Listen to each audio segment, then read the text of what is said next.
Hi everyone, I'm Cheryl Lykowski and I am a second grade teacher from Temperance, Michigan. And I use a lot of um, virtual connections in my classroom, mostly using Skype or Google Hangouts. And what I mean by virtual connections, that could be anything from a mystery Skype to bringing in an expert such as a paleontologist or other type of scientist, or even virtual lit circles.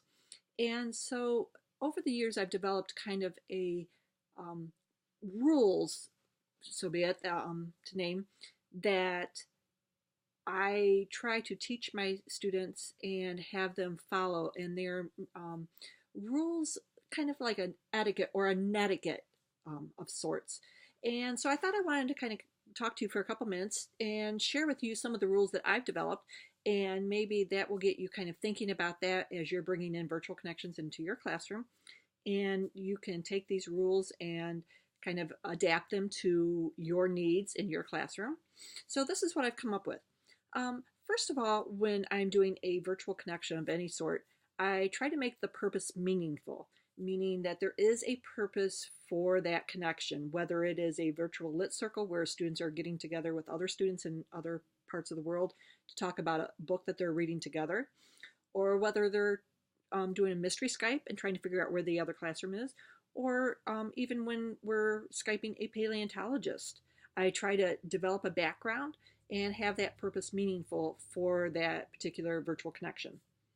I always try to have questions prepared ahead of time for my students. That kind of helps. My guys are little; they're second graders, 7 and 8 year old, and so I think it kind of helps them with kind of calming down their nerves if there are questions already ahead of time.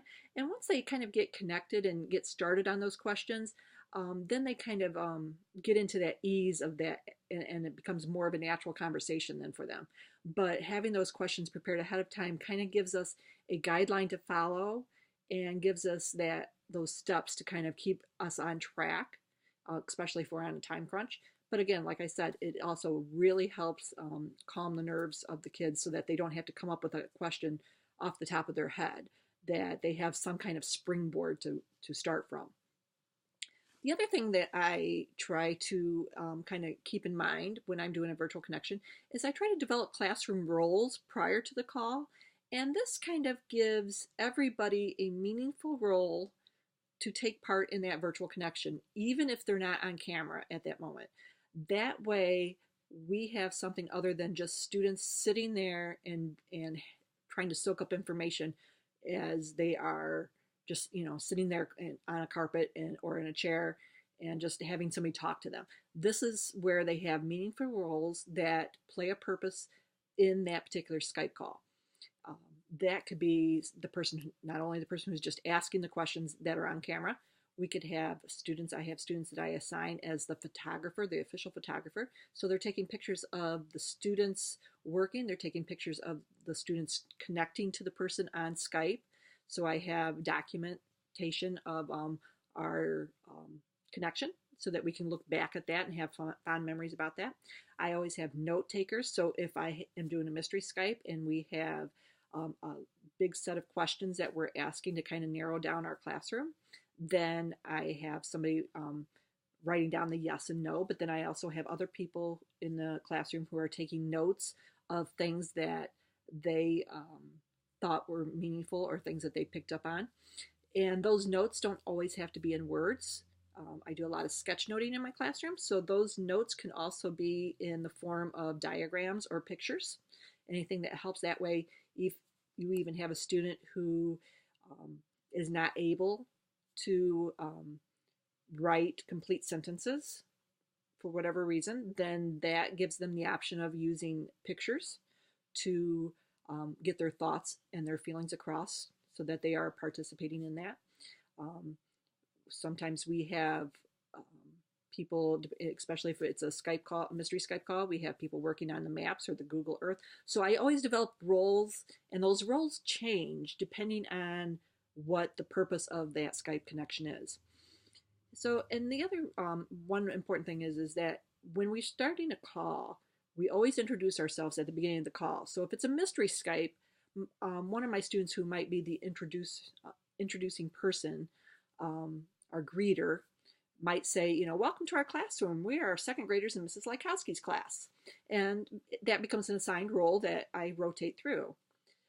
Also, what I feel is very important is that I discuss ahead of time with my students frequently body language. And I get them to understand that even if they're not the person that is on camera directly asking a question or talking or speaking, that doesn't mean that the camera doesn't see them. So I try to get them very mindful about their body language and what they're doing, because if they are doing something such as, putting their head down or looking down at their shoes or something like that, the other person on the other side of the camera might take that as the class is disinterested in what is going on. And so I try to make sure that my students are very mindful of their body language. I also talk to my students about their tone and their language. That is very, very important when they are getting up, especially to speak on camera. I make sure that they speak loudly but clear, not shouting, and we practice these louder voices. It's a little bit louder sometimes than our regular speaking voice, but it's not a shouting voice. And I try to make sure that they slow down. I know that kids get very excited and they want to just kind of blurt out that question really quickly. And so I make sure that they slow their speech down so that it becomes very clear. And I also make sure that the students understand that one person at a time should be speaking. And I know that gets very difficult because a lot of times kids get very excited about things. And I know, like during a virtual lit circle connection, they might get very excited about a particular part of the book and they just can't wait to share that part. But it's very important that they understand that it's a give and take process and that only one person at a time should speak. And then that way they get more out of that conversation. I also talk to the students about making sure that they stay on camera. If they're the person who is asking a question, they stay there on camera for the duration of the question so that they're listening for the answer. And then they always say thank you after they get their answer. So we always practice our manners. And then there's two things that that I think about and keep in mind when I'm doing virtual connections of any sort. One, and it's not necessarily when they're on camera. One is that I always debrief after a Skype call or a connection. What worked, I talk to my students about what worked, what didn't work, and you'd be amazed, even 7-year-olds have ideas of what they really got out of it. And it's nice to see what they bring to it because they get a different perspective or a different eye to look through than what I think. So I always do a debriefing of what worked and what didn't work and what we should keep and what we should kind of adjust or tweak.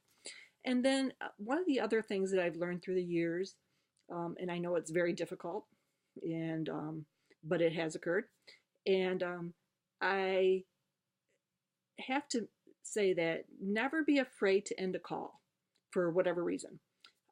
If my classroom or if my students are their behavior is not up to what I think my expectations are, I will end a call, and I will let my students know that ahead of time that if it's not, I expect great behavior from them, and I put that out ahead of time. And if it's not what I expect, don't be afraid, to end that call. And on the flip side, if something is going on in the other classroom and that makes you feel uncomfortable or it's making your students feel uncomfortable, don't be afraid to end that call. And then make sure that you debrief with your students as to why that call ended. So those are some of my tips that I've learned through the years of doing virtual connections. And so hopefully you got a few ideas from there and you can kind of take those and maybe tweak them for what works for you. And if you have any questions, I'd be glad to answer that. My email is cheryl.lykowski@mybedford, mybedford.us. Talk to everybody later. Bye.